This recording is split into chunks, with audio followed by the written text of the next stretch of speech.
Hi everybody, today I'm going to talk about the multiple objective forest planning and decision methods. Forest management plans are mostly designed to provide wide range of social, economic and ecological benefits. One of the ways to handle multiple objective forest planning is zoning, and in this study I allocate the forest land into harvesting zone and the reserve zone. So what am I doing? I try to find where to locate each zone. Should I harvest that stand or not? In this class project, I try to answer, does reserve quality score have an effect on harvest decision? I developed a genetic algorithm model, which is a heuristic optimization method based on mechanism of natural selection and evolution. This block charts represents a solution process of genetic algorithm.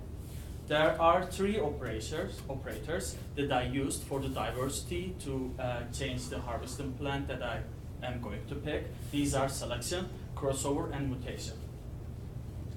At the beginning, the initial population are generated. Each stand in the harvesting plant are assigned between 0 and 4. 1 through 4 represents the harvesting period, and 0 means the reserve area. There are 500 generations, and each generation has 100 forest plants with 287 stands. And I tried to select the best plant according to this model. So with this model, I tried to maximize net present value, find a stable softwood harvest volume in each time period, and same with the hardwood harvest volume, and total adjacency violation, aggregate reserve stands, and quality weighted reserve area. But for this class project, I only focus on quality weighted reserve area. First of all, I set target values for each objectives. What I am doing here, try to find the appropriate penalty weight for each goal to get a good result and balance between my objectives. This sample area is selected in Alberta Pacific Forest Management Agreement, which is roughly 1,725 hectare, and 1,350 hectare has to recover and eligible to harvest.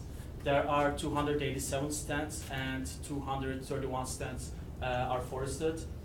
I select this area by randomly because I just look the area and select choose the variety of the road cover type and the age distribution.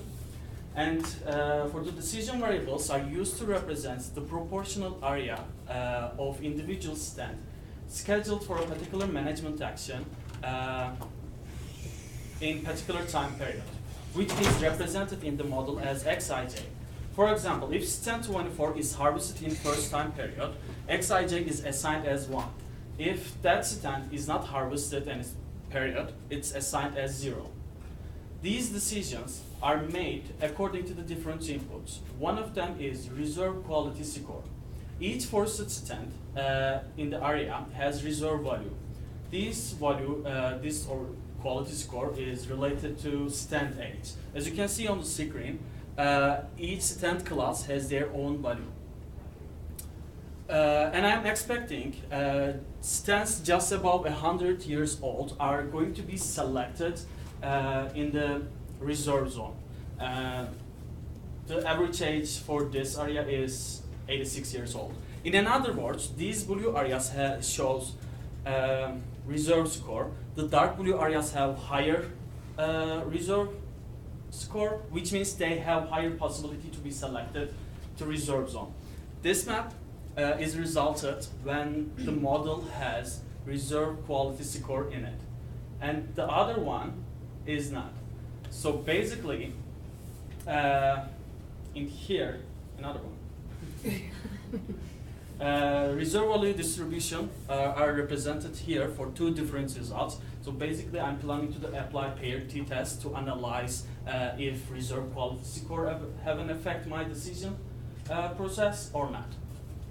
Yeah, that's it. Thank you.